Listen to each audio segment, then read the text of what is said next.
بسم الله الرحمن الرحيم. اللهم عرفني نفسك فإنك إن لم تعرفني نفسك لم أعرف رسولك.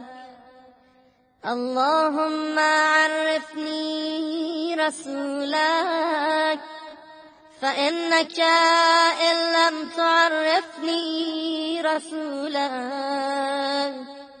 لم أعرف حجتك. اللهم عرفني حجتك فإنك إن لم تعرفني حجتك ضللت عن دينك.